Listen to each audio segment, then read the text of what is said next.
नमस्कार। आप सभी छात्र छात्राओं का आज की इस ऑनलाइन क्लास में स्वागत है, अभिनंदन है। आज की इस ऑनलाइन क्लास में आज हम डिस्कस करेंगे ऑसिलेटरी मोशन या दोलन गति। आप सभी दोलन गति से परिचित होंगे। जैसा कि आपको मालूम है, जब कोई कण या पिंड एक निश्चित पथ पर निश्चित समयांतराल पर अपनी गति को दोहराता है तो उसकी गति को आवर्ती गति कहते हैं, पीरियोडिक मोशन कहते हैं। जैसे सूर्य के चारों ओर ग्रहों का चक्कर लगाना, पृथ्वी के चारों ओर चंद्रमा या उपग्रहों का चक्कर लगाना, घड़ी की सुइयों की गति, इसी प्रकार परमाणु के कक्ष में इलेक्ट्रॉनों की गति, सरल लोलक गति आदि सभी दोलन गति के उदाहरण हैं।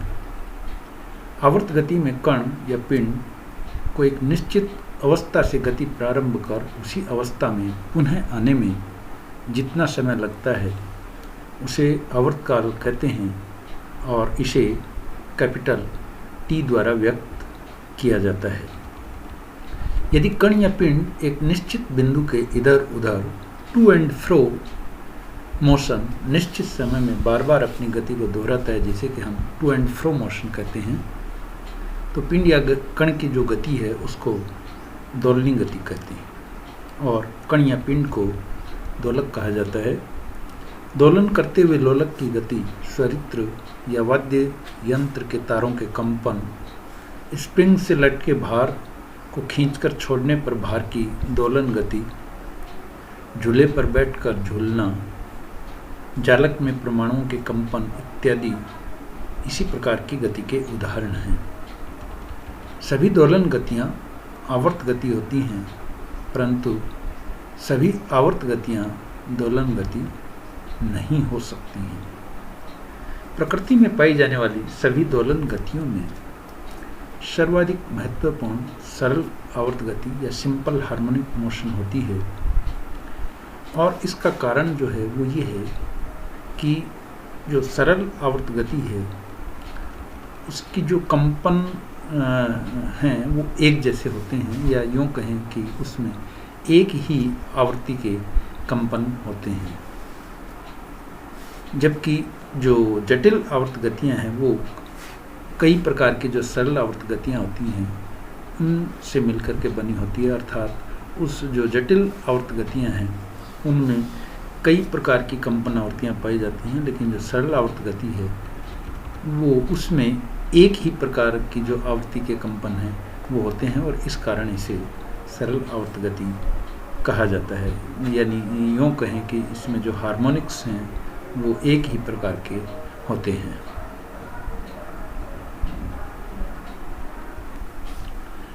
स्वैच्छिक विभव कूप में दोलनी गति। अब हम डिस्कस करेंगे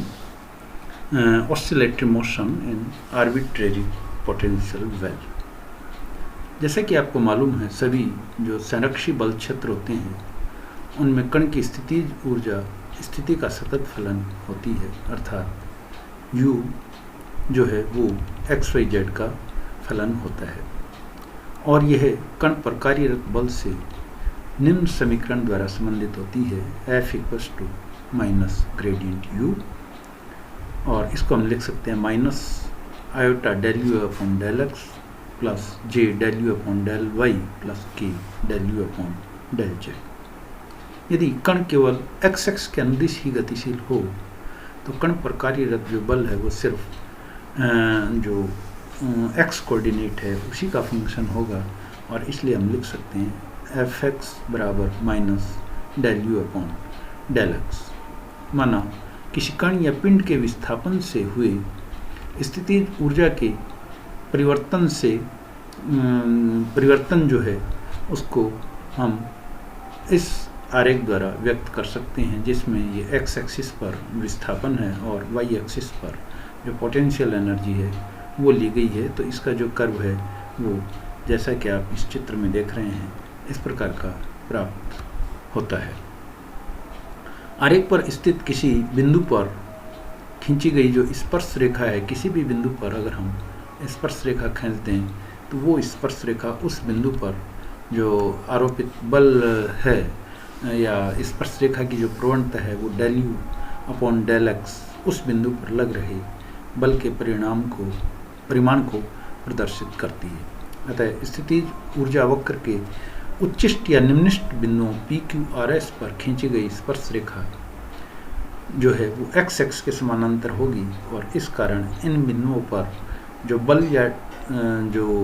प्रवणता है, स्पर्श रेखा की प्रवणता del U upon del X, इसका मान 0 होगा और ये जो बिंदु हैं इनको हम संतुलन की स्थितियां कहते हैं। अर्थात जो PQRS जो टॉप और बॉटम जो बिंदु हैं वो कण की संतुलन स्थिति को रिप्रेजेंट करते हैं। यदि उच्च स्थितिज ऊर्जा वाले बिंदुओं Q तथा S की स्थितियों से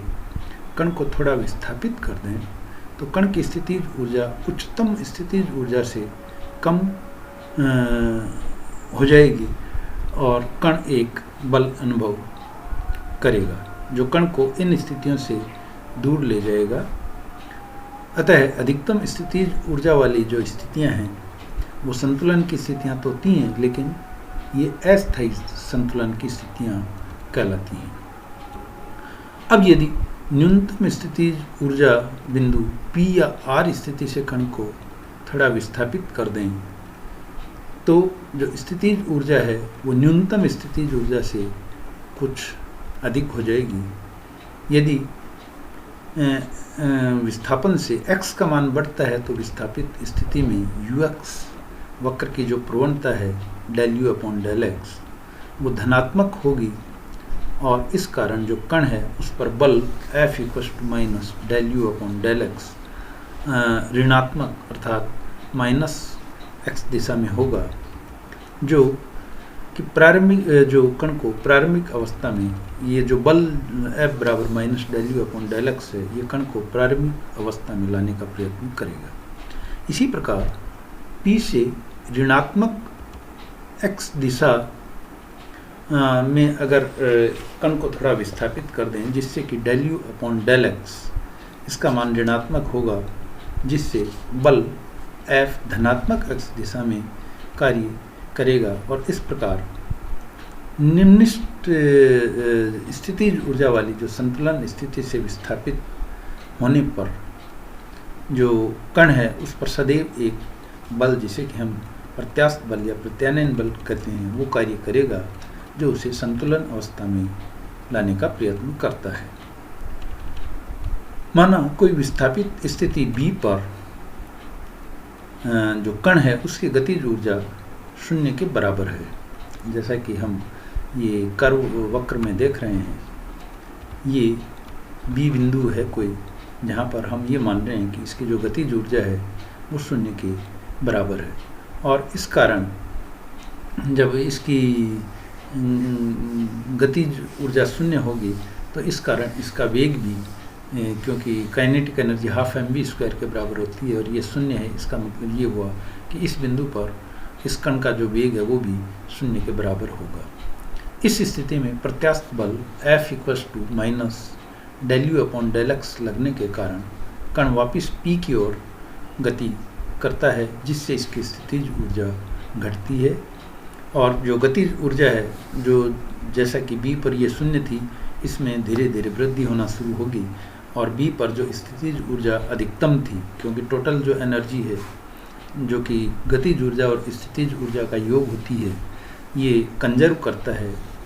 संरक्षित रहता है। तो चूँकि B पर हमने गतिज ऊर्जा को 0 माना है इसलिए इस B बिंदु पर जो स्थितिज ऊर्जा है वो अधिकतम होगी और प्रत्यास्थ बल F बराबर minus del U upon del X लगने के कारण जब कण P की ओर गति करेगा तो इसकी जो गतिज ऊर्जा है उसमें वृद्धि शुरू होगी और इसकी जो स्थितिज ऊर्जा है वो घटना प्रारंभ हो जाएगी। स्पष्टतः कण की गतिज ऊर्जा अधिकतम तथा स्थितिज ऊर्जा जो है वो जैसे जैसे बिंदु नीचे की तरफ आता जाएगा, अर्थात जैसे ही ये P बिंदु पर पहुंचेगा तो उस स्थिति में इसकी जो स्थितिज ऊर्जा है वो न्यूनतम और जो गतिज ऊर्जा है वो अधिकतम हो जाएगी। और इस गति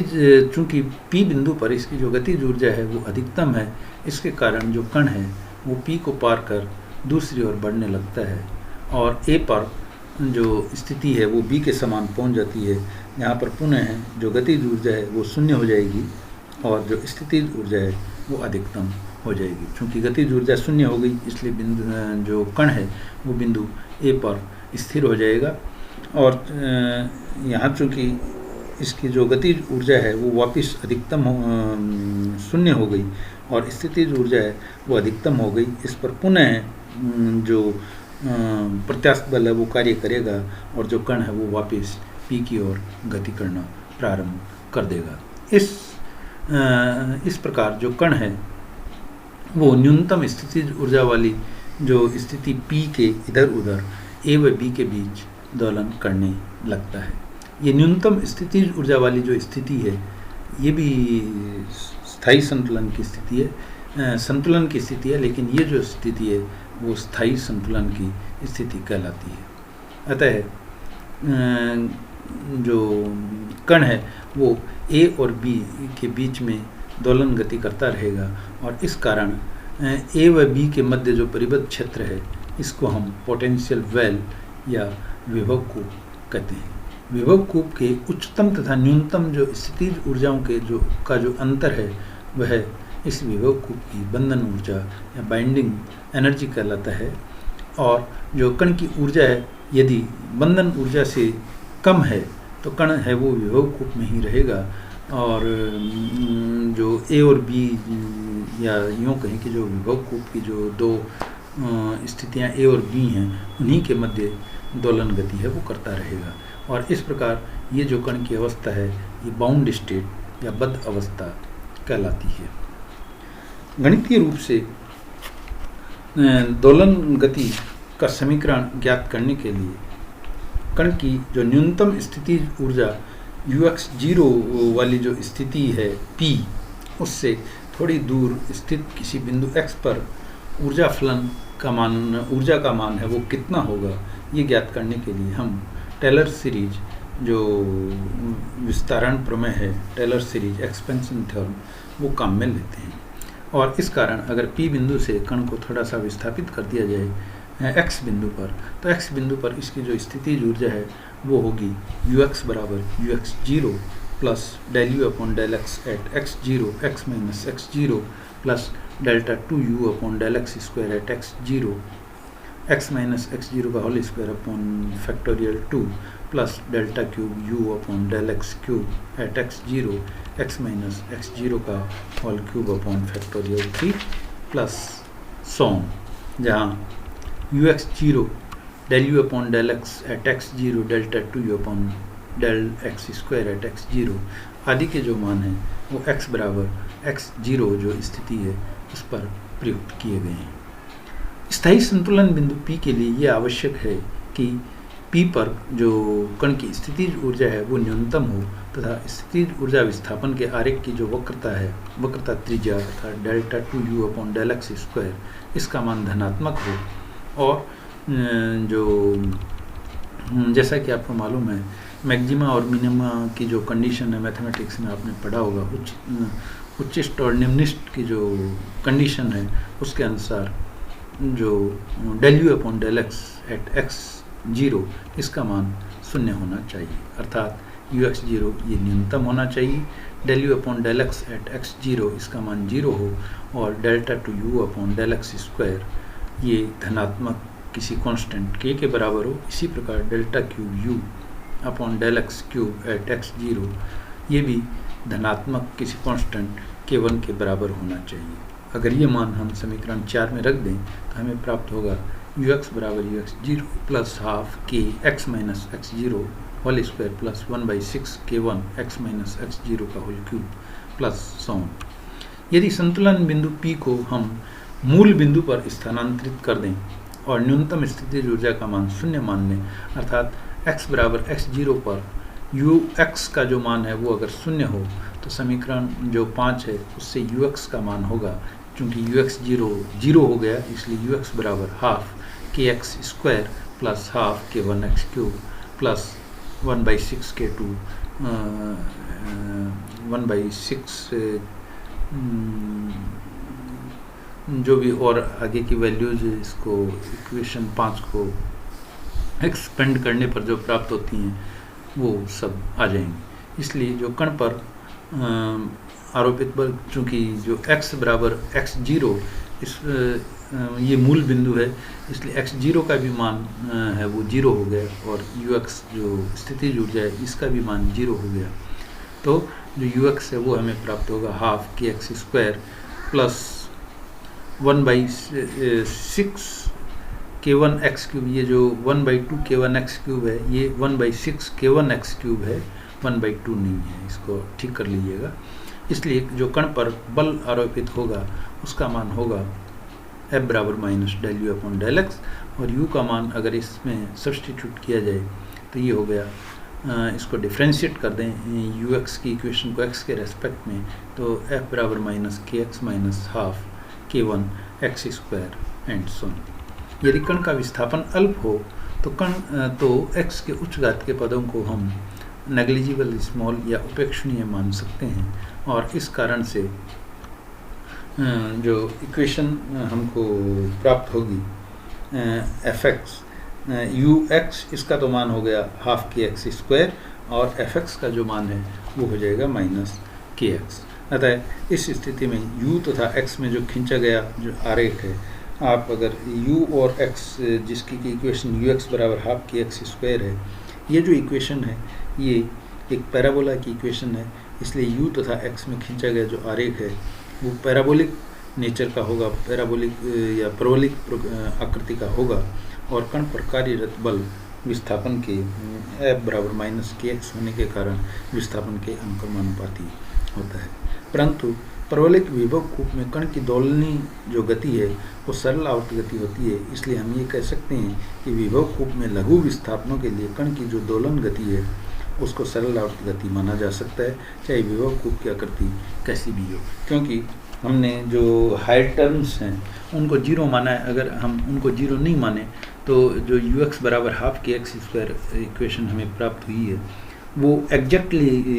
पैराबोला नहीं होगा, बल्कि थोड़ा सा डेविएटेड पैराबोला होगा, यानी पैराबोलिक आकृति से थोड़ा सा विस्थापन होगा। इस कारण इसको हम, लेकिन फिर भी हम इसको लगभग पैराबोला ही मान सकते हैं। इसलिए ये कहा जा सकता है कि लघु विस्थापनों के लिए चाहे जो विभव कूप है उसकी आकृति कैसी भी हो, लेकिन जो गति है वो सरल आवर्त गति ही होगी। इसलिए आज की इस ऑनलाइन क्लास में बस इतना ही। धन्यवाद।